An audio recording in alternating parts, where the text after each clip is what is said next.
Hey everybody, this is Brad Dyke saying hi. This is going to be a short one. This is a hardware video. And what we're going to talk to here is something pretty cool.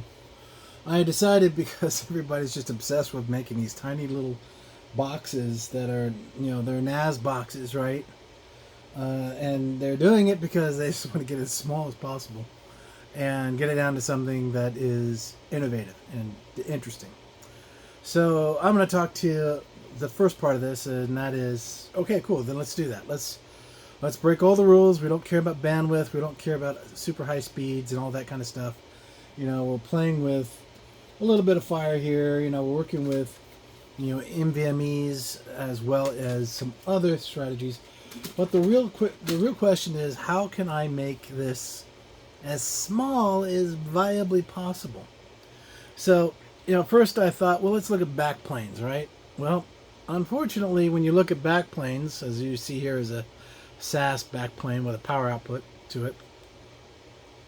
The problem with this guy is he is too big, right? So if you're going to use a Raspberry Pi as your head, right, your processing head, using ZFS, this is too big. I mean, look, you put it right on top. That's just huge, right? Not good. Not in my book. So my question is, okay, how do I turn this into something else? So when I looked at that, and like I said, this is going to be 2 component videos. First, it's the idea, and then breaking it out into something else so that it can do what you want it to do. So with that, I've got myself all of these SSD drives, right? Here they are. And plus I got more SSD drives, and I have NVMe drives, right? So here's another one, here's another one, and of course, an NVMe drive right here, which can do this capacity. But when you look at these guys, they're pretty thin, pretty tiny. So how can we get this to be small as possible? I mean, just for grins, just for capacities, we really just want to break the bank and make this a viable thing, right?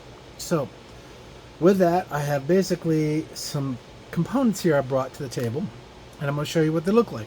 And this is what this part of the video is going to talk about, is the components. And I've reached out, got some gear and some other things, and I thought, okay, let's think outside the box here, right? We're not doing this for, NVMe speeds. No, we're doing this for tiny natured setup. Okay, so what do we got here? Okay, well, the first thing we have here is we have the size of a drive, right? The thinness of the drive. And can you pile these up as thin as possible as they are and get them as thin as possible so that they can be put into with a Raspberry Pi? And that's pretty doggone small. But could it be even smaller? It's a good question. So the first thing I would consider doing is looking at some ideas, right? Well, we looked at the bus base and we decided that's not going to work. It's too bulky. Yes, it can do 8 disks of any capacity and size, even spinning hard disk. We're not doing that though. We're going to go small. Now something else which we have here, and I'll open these up, and this will make sense later as I truly begin the design of this, right? And that is heat sinks. Now, this will make sense later. Now, these are micro heat sinks, and we use them on Raspberry Pis, like you see right here. But, what we want to do is we want to create something here that's workable. We've got a core, in this case, a Raspberry Pi, which you can see up there, right there. And we've got ourselves a USB hub. Why not? It is a fast 3.1 based bandwidth style hub, and it's active. That's an important detail. And then we look at these ideas for case housings. So in this case, here's one case housing, and if you want to look at this case housing, it's a interesting little box housing that can take a drive in it, right? I'm not sure how it will open, but it'll have to open somehow. But we'll figure that part out a little bit later. But yeah, this will open up, and I could put an SSD drive in it, and then this would be the housing for the drive, and it goes out with a USB connector cable, which I happen to have one right here, and there you go. So we have ourselves the ability of USBing out those drives, and that's something feasible. Now, there's a problem with this, actually, if you think about it, but what is that problem per se? And that is the nature of the plastic, okay? But this is definitely very interesting, and it's got my attention because of how this is designed. Stick with me on that later. So, now if we don't want to use that, and here's our USB cable cipher connector, but we're going to use the 3.1 standard high performance cables, because I have them, why not? And then we have this other type of dongle, and it's only a dongle, and it also is, now this one is not a SAS base, this is a SATA base, but that's okay because we don't care about performance. Oh, looky there, you know, this is pretty, you know, it's not thick, it's definitely not as thick as case housing, but could I do better? And that's a very good question. Can we do better? And the answer is going to be, I think the end result or the end model of this is going to be thinner than this if I do it right. Now that doesn't mean it's going to go easy, because as you can see, when you have a Raspberry Pi and you have an outbound USB 3.0 standard connection for a 4 series version Pi, which is right here, and it's going to have these interfaces here. These guys will plug up into here. They'll have all the power. They'll have everything they need to go live and, you know, basically function. And there's the LED that lights up blue saying, okay, I'm good to go live.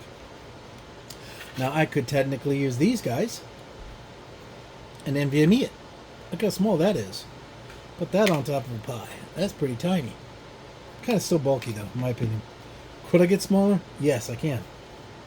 You're thinking, how? How can I do that? Well, in that regard, let me tell you about that in the final part of this short rendition video here, because this is the easy part. I'm going to take this stuff apart, and I'm going to do some math. I'm going to use some of my tools in the background over here, and I'm going to create something from these parts and make something else. This goes back to what I was telling you. Think outside the box. Pull yourself out of what you call the standard and look at it from the outside in a different way. You want to make sure that you got your trusty heat tools, such as a thermal laser designator that will tell you that what the temperature is going to be on the gear, because you don't want it to get hot. Hence the hint of the heat sinks that I was talking about. You know, these guys are cheap, small, tiny, and they do move heat. And yes, unfortunately, I hate to say it, SSD drives' worst enemy in the world is heat. So you have to plan for that. Now that doesn't mean you plan to the point of obsession, because it really is a minor factor. There are other things that can distress a drive, an SSD drive, than that. And with that being said, you also have other types of SSD drives that are becoming available, and this is one of them right here. And if you look at it, it's full height and thickness. Now what this guy is doing is he gets hot. So inside this, there's actually a heat dissipation process that uses the metal to dissipate that heat. But if it's not used in that capacity as a cache buffer drive for a Dell EMC storage array, then it could be used for a lot of other things. And yeah, it's not only 100 gigs, but heck, you know, you put 4 of these in front of a true NAS platform and use them as your cache buffer.